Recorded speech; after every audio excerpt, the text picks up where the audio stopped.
You could say we've been together for 3 years. As friends.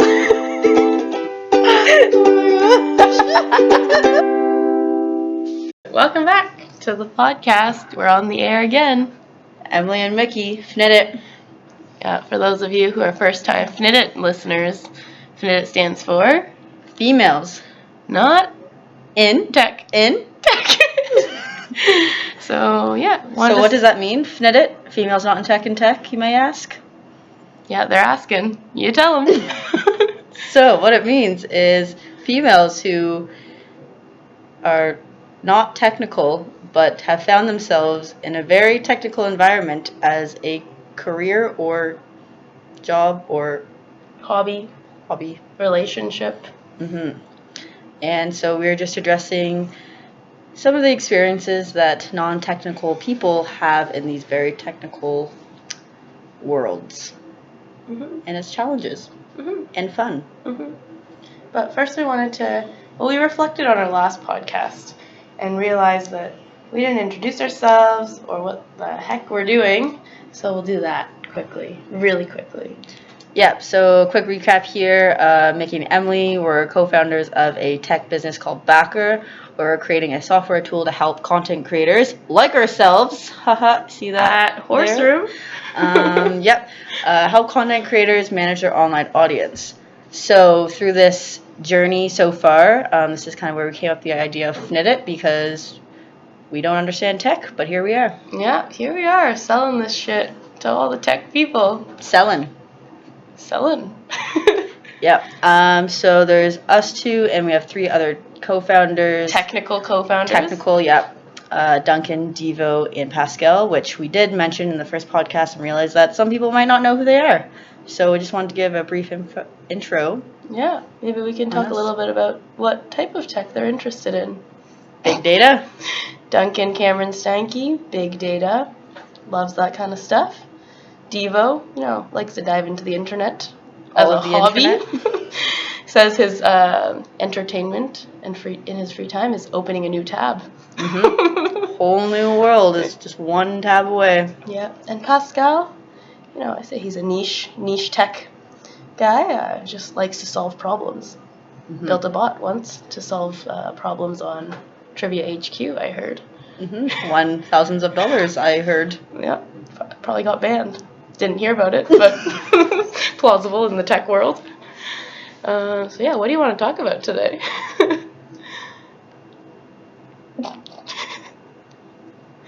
This is why I wanted to plan strategy for the next podcast, but all I got to was the intro, and I didn't think about the actual content. I think maybe we can just start from the beginning. People might wonder, so how do non-technical people find themselves in this position?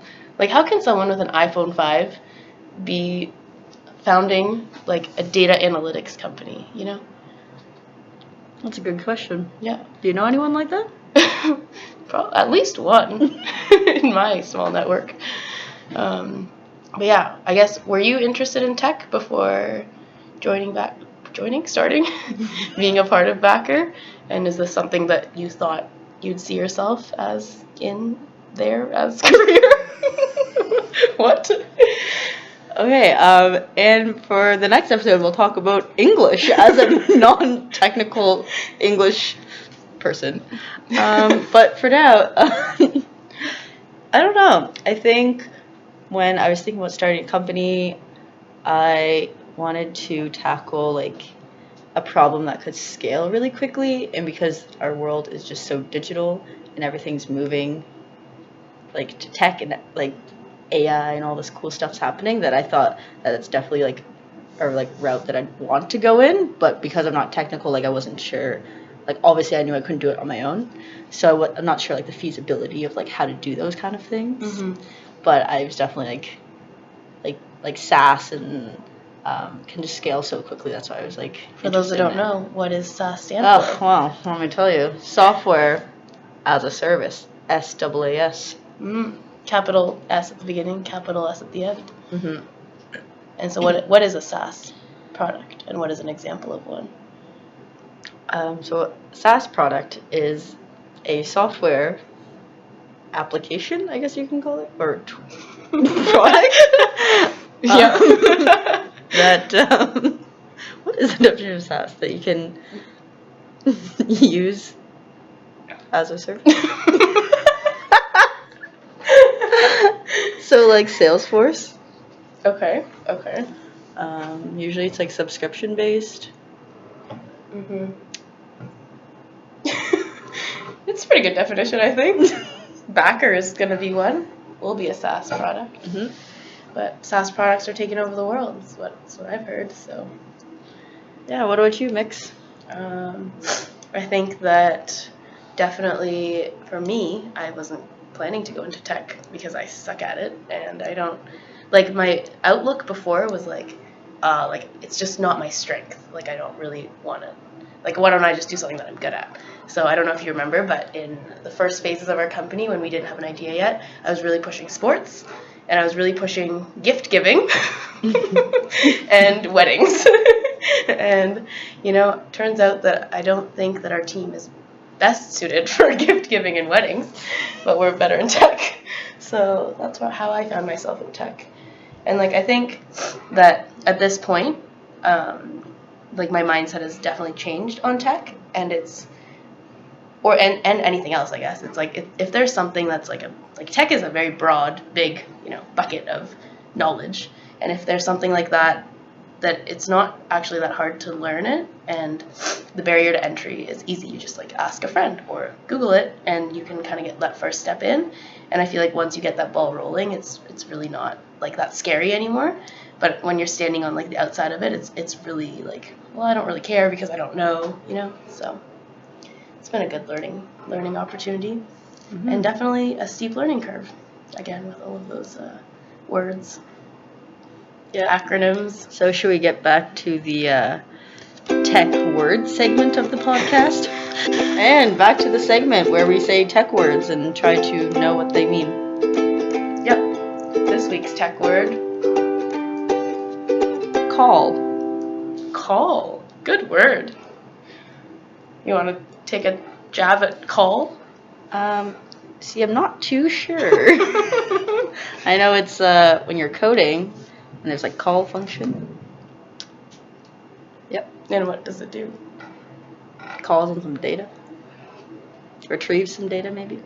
Maybe asks the code to do something. Okay. Yeah. I had a different definition.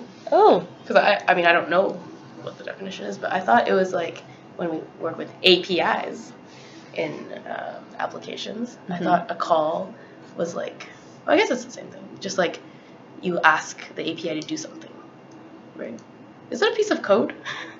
Is a call a piece of code? It's a function. It's a function in the code. I'm quite sure. You're sure? Quite sure. Mm-hmm. But, Not completely. Never completely be sure. Yeah, actually, I stumbled upon some of my coding projects I did last year. Mm. And I tried to open them, and they wouldn't open. Mm. So I got stuck there. And that was it. And I asked Devo, hey, can you help me run this? And he didn't help me. So I just sat there clicking run over and over, and it didn't work. So yeah, I'm going to figure out how to get those projects back. There's some cool emojis I drew on there. Nice. I just want to refresh the mind on some of this cool code I did one time. So could we say that you were unable to call upon those emojis?